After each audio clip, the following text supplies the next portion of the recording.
Бишкектеги Арча Бешик конушунда даяр 3 бөлмөлүү үй, анын жанындагы бизнеске өтө ылайык болгон чоң имарат сатылат. Бул швейный цех катары иштеп турат учурда. Муну эми кулинарияга, башка багытта дагы иштетсеңиздер болот. 2 кабат, жалпы 200 квадрат чыгат. Жер аянты 5,6 сотых. Бул жакта болсо 3 бөлмөлүү үй бар. Санузел, бүт ички коммуникациялык шарттары менен. Алдында багы бар, очокканасы бар, алдында мындай площадкасы бар. Айланасы бүт тосулган. Арча Бешик конушу Сейдибалы көчөсү 40-чы дарек экен.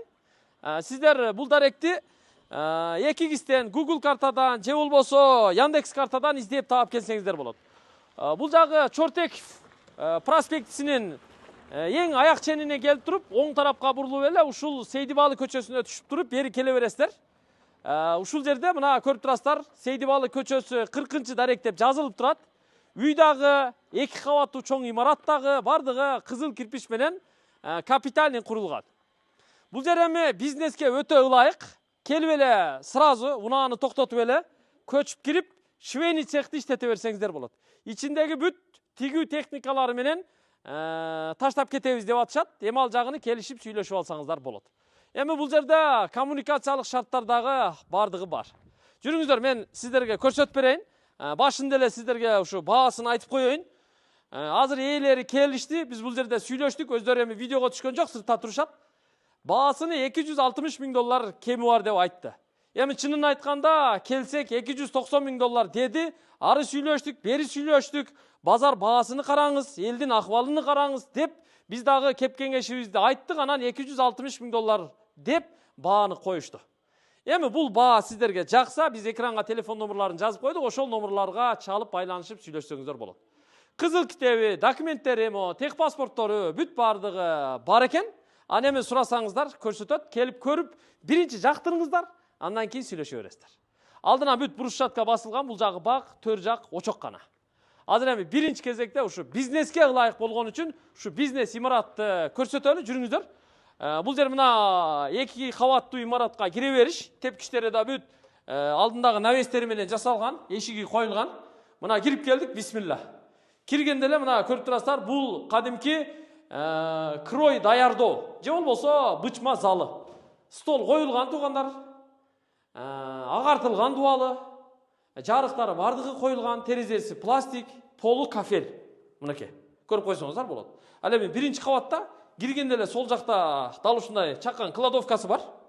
Буга ушу майда чүйдө коюп коесуздар. Анан кийин бул жака мына тепкич менен экинчи кабатка көтөрүлүп чыгабыз. Экинчи кабатка мына чыгып баратканда тепкич дагы мындай кенен жасалган.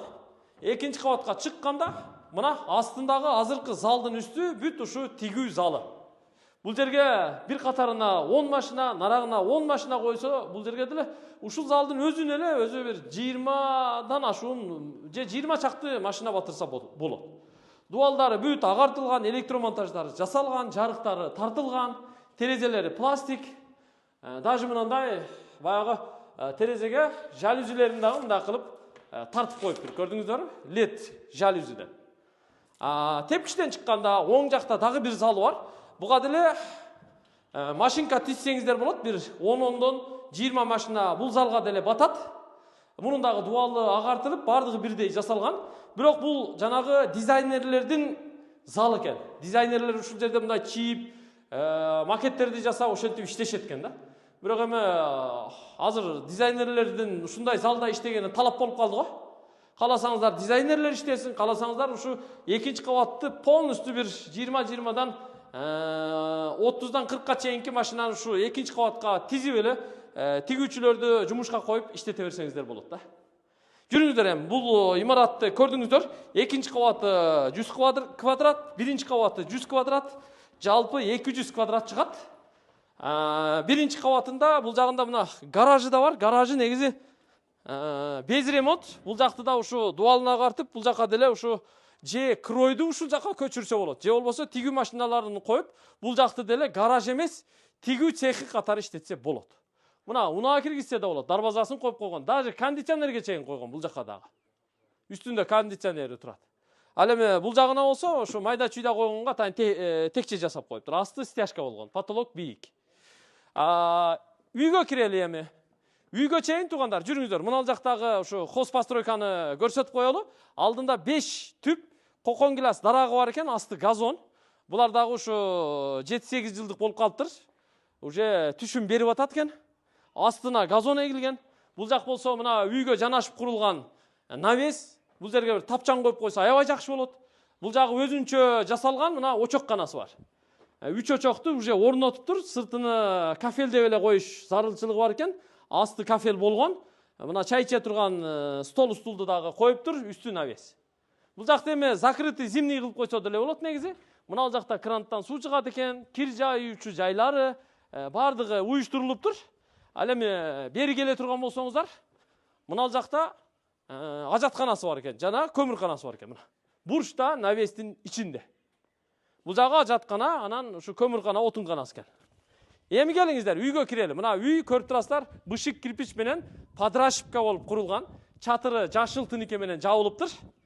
Үйдүн кире бериши мына ушул жакта. Бул жакка келип тепкичтен чыксаңыздар туугандар, мына жерде чакан террасасы бар. Бул жерге тапчан коюп койсо деле болот негизи. Чакан тапчан коюп койсо менимче жакшы болот.